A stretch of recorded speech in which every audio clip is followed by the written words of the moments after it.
Hello नमस्ते राधे राधे सबैजनालाई। आज चाहिँ हाम्रो ठ्याक्क सेलेरी आउने बेला भयो। म बड्डालाई यसो इन्फर्म गर्छु है त। मासु मासु बड्डा बड्डा यो बुढो आउँदै हुन्छ अरे सेलेरी दिनलाई। केटालाई अलर्ट भएर बस्नु भन्नु है।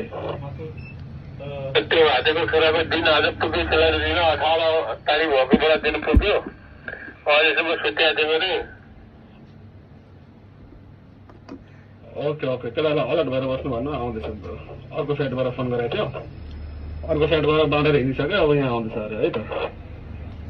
1.5 महिनाको सेलेरी दिँदैछ केही हुँदैन एलाउड गर्नुपर्ने ठिकै छ म भन्छु केटाहरूलाई। ओके ओके मासु मासु ल बुढोले पैसा दिएर गइसकेको छ। म म्यासेज गरेँ अब कसलाई कति दिनु पर्यो म दिन्छु है त।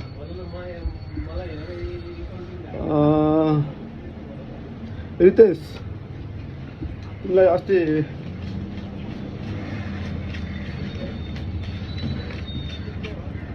कति ल्याएको छ तिमीलाई 1850 आछ है गनाए ल। अहिले यता भिडियोमा दिएकै प्रमाण हुनु पर्यो त। फेरि पछि दिए आएन भन्ला त फेरि ल यता हो देखाऊ यता भिडियोमा आऊ ल। कृष्णबहादुर साई ल आउनु त। मेरो त 2200 है। तपाईँको अस्ति कति लिनुभयो? अस्ति लिएकै छैन। 350 काटेर आहा लिएकै छैन। तपाईँको ल हजुर यो महिनाभरिको कमाई यो पैसाले खाने सुत्ने घर पठाउने बालबच्चालाई हेर्ने यही पैसा हो। अहिले पैसाको लागि 12 घन्टा खट्नुपर्छ। यो पैसा आयो भने अलि मन ढुक्क हुन्छ नत्र त यस्तो ड्युटी यस्तो झ्याउ लाग्छ। यही हो अहिले एकछिन मात्र फेरि ब्याङ्कमा हालेपछि फेरि अब घर गइसकेपछि त अनि गोजीमा कति रहन्छ अहिले देखाउँछु म तपाईँलाई। पैसा त महिनामा एकचोटि मात्रै हेर्न पाइन्छ। गोजीमा त यही 100 तीर्थबहादुर नारायण तीर्थलाई पठाऊ तीर्थलाई।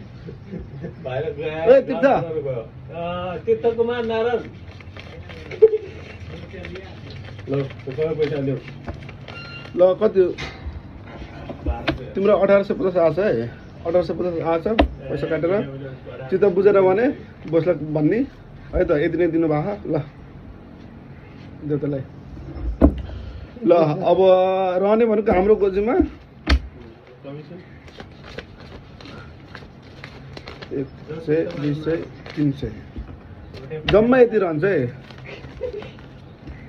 पैसा यति रहन्छ। यसमा अब खाना खानु पर्यो तपाईँको। अब कहिले काहीँ यसो रमाइलो गर्नै पर्यो के अरे होइन। अनि यसमा खाना पनि खानै पर्यो। कहिले काहीँ चिसो सिसो खानु पर्यो। अनि अब सेट अब आफूलाई चाहिने यता कोलगेट ब्रस साबुन आदि इत्यादि त छँदैछ नै। अर्को सेलेरी आउँदा आउँदा हातमा फेरि 0 हुन्छ है फेरि त। ल हस् त राधे राधे। अर्को भिडियोमा फेरि भेटौँला।